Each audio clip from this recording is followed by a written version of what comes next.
As you know, the Meat Eater Live Tour is on April 23rd through May 5th. Chances are in a town near you.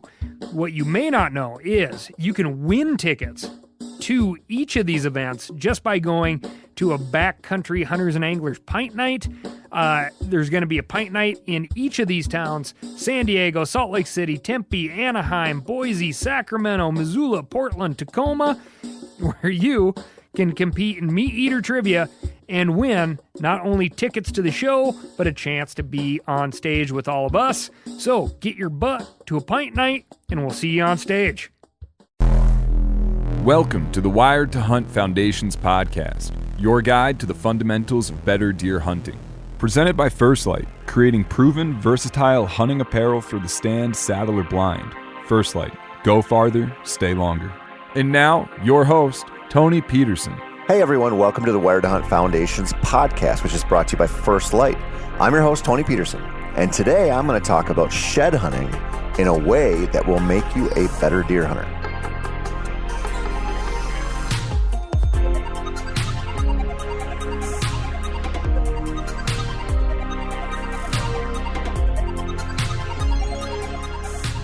I'm convinced a lot of us look at hunting all wrong. Maybe that's too harsh. But lately, it has occurred to me that most things that are difficult are just also worth it, but they require a long game approach. This is because we want to be successful at these tasks, and that means we need to get better at them. And that holds true for deer hunting in so many ways. One way that we don't really often talk about involves shed hunting. And even if you don't, care about putting on the miles in February to find a match set, you should listen. I might be able to change your perspective on this off-season pursuit.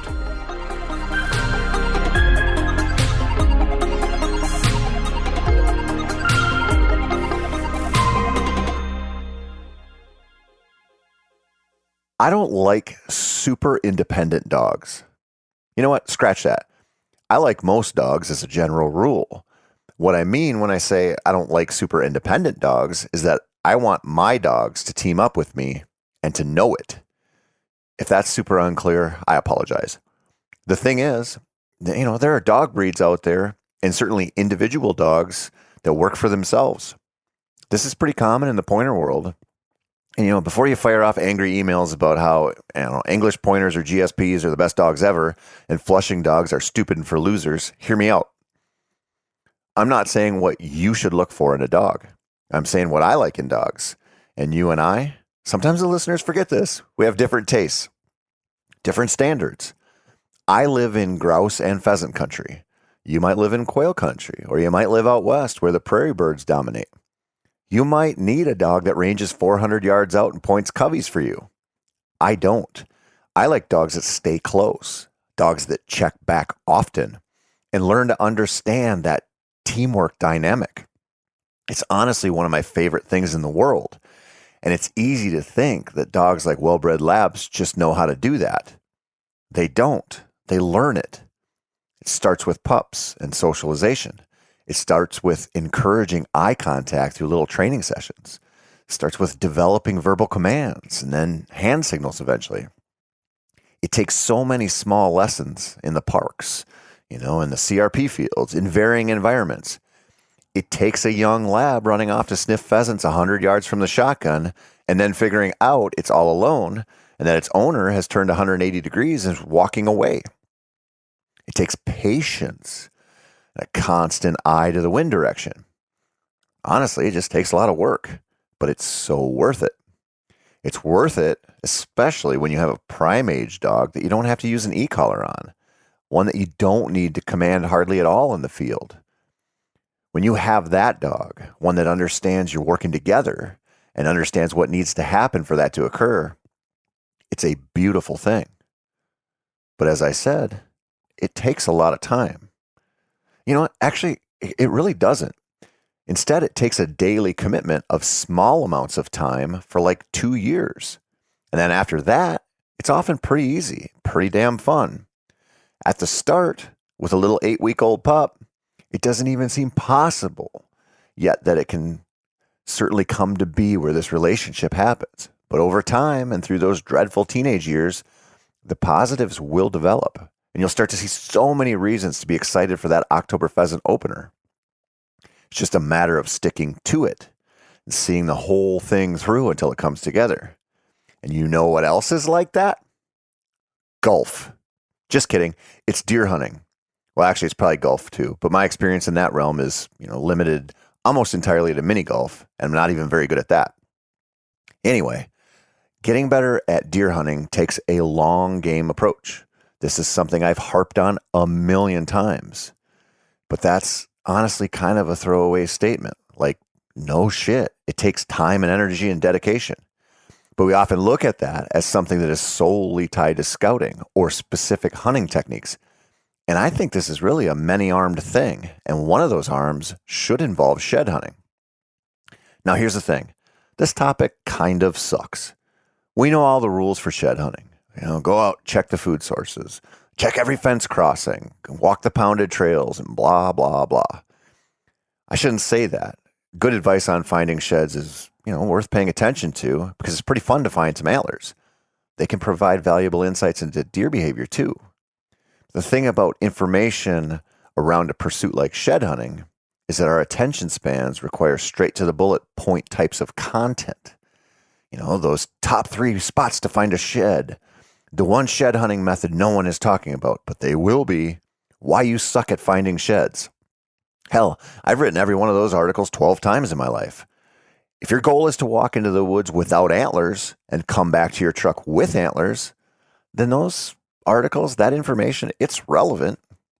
But we should maybe be looking at shed hunting in a different way if we want to use it to become better as deer hunters. For starters, there really is no such thing as a shed hunt that isn't at least partially a winter scouting session. I believe that, even if you shed hunt a place where you could never actually deer hunt. Now, there might seem to be a little disconnect there, but I'm going to dive deep into that topic in the next couple of weeks. So I'll just say this. If you're out there learning about the land, you're winning as a deer hunter. I don't care if that land is land you can hunt all day long or land that you'll never, ever hunt. Learning the land is possibly the biggest step to becoming a stone cold big buck killer. That's a huge bonus, but not the only good reason to shed hunt. I think we need to condition ourselves to the long game approach, and shed hunting provides a unique opportunity for that. Now, that might sound crazy, but think about it this way. How are any of us ever going to develop the skills to be patient and disciplined over long term unless we commit ourselves to being patient and disciplined over something? And while there are plenty of things in life that are worth it, that require boatloads of patience and, the discipline of a monk, those things aren't much fun. Right now, I'm trying not to eat sugar.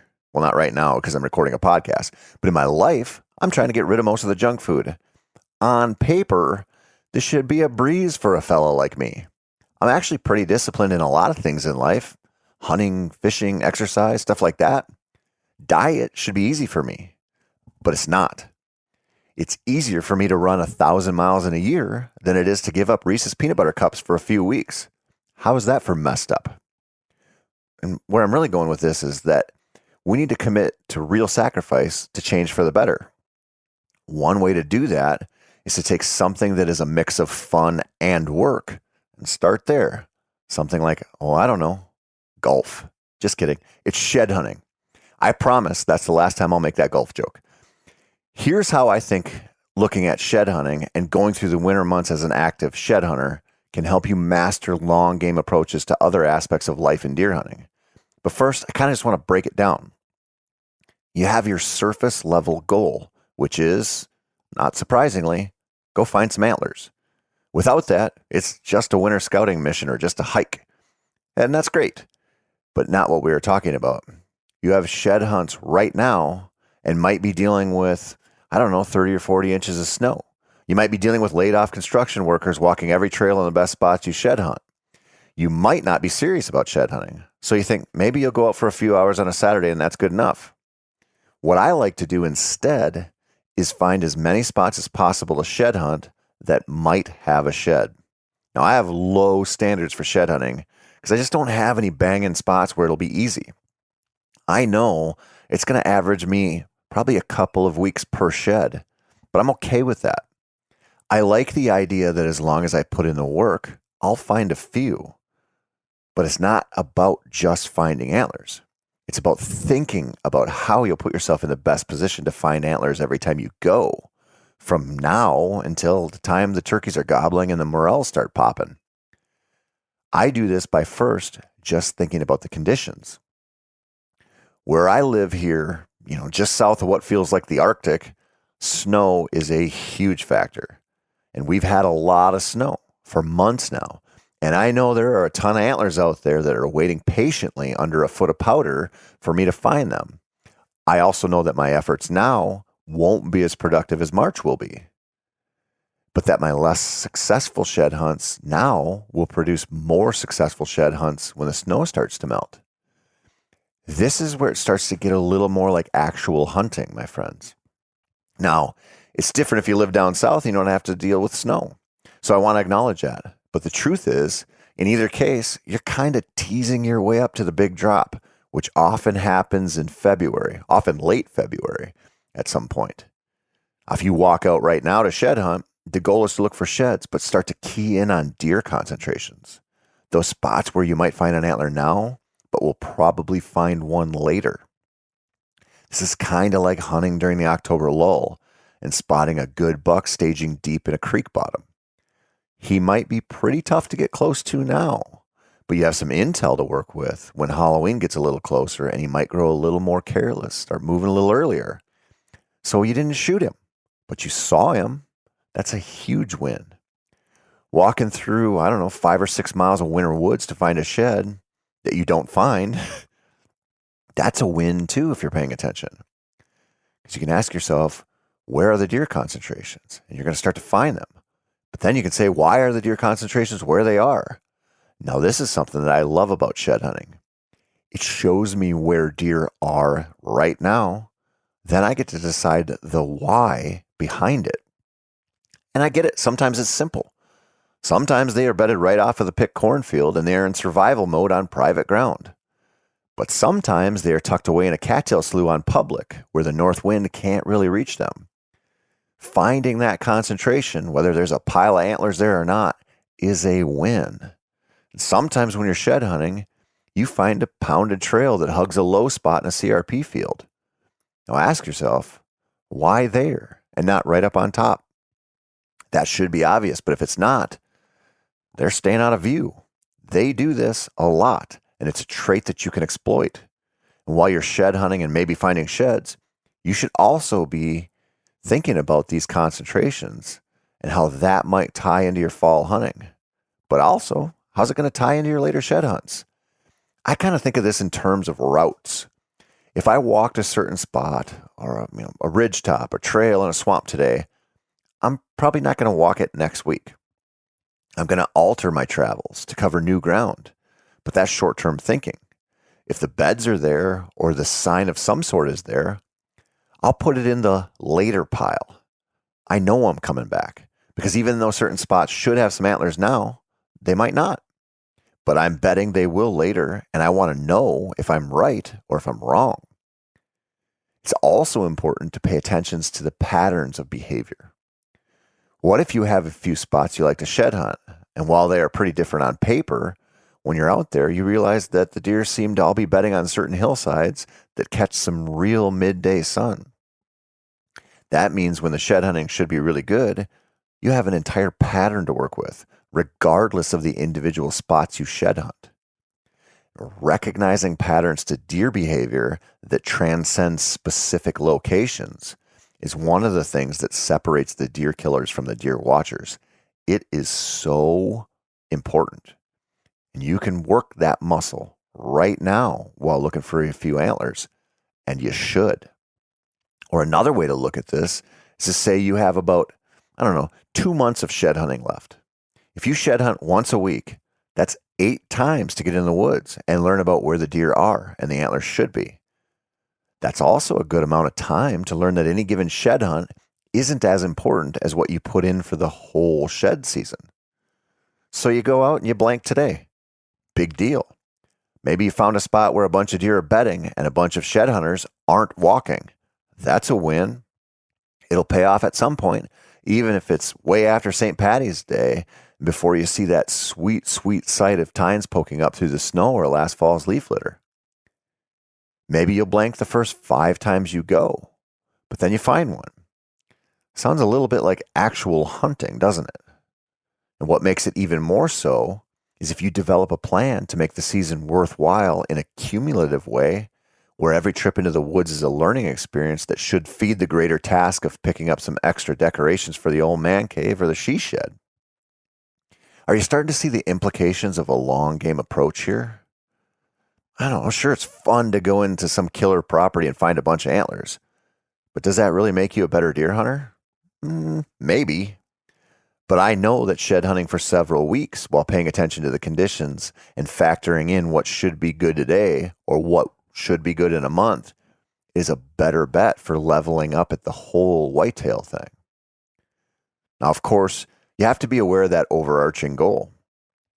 Because it's pretty easy to walk the same trails and glass the same fields and fall into predictable routines that yield predictable results, which again, sounds a little like the funk a lot of us deal with in our regular deer season. Break out of those habits. Condition yourself to break out of those habits.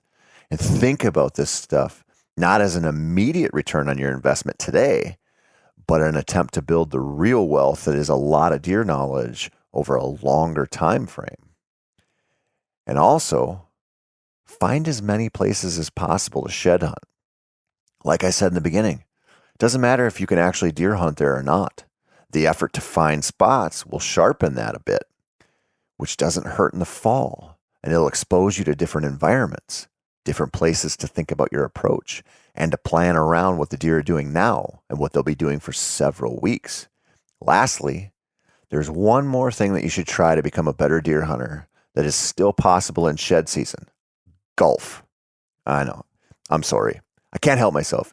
If you feel bad for my wife and the limited amount of friends I have, I get it. Those feelings are definitely grounded in reality. Play the long game, my friends. Think about shed hunting not solely as an act to find some antlers, but as a pursuit that can take you through a couple of months of the off season, which can help you hone your skills when it comes to life's tasks that might include everything from arrowing a 180-inch public land buck to not eating an entire bag of Twizzlers in a single sitting just because you have the appetite and self-control of a toddler. That's it for this week, my friends. The next 2 weeks, I'm going to cover the topic of learning the land. I mean, really learning the land, and how that is the best skill you can develop to being a good deer hunter, no matter whether you carry a bow or a rifle or a crossbow or whatever into the woods. So tune in for those. I'm Tony Peterson. This has been the Wired to Hunt Foundation's podcast, which is brought to you by First Light. As always, thank you so much for listening. And if you want more whitetail content, feel free to head over to themeateater.com/wired for plenty of deer hunting articles. And you can visit our Wired to Hunt YouTube channel to view our latest how-to videos.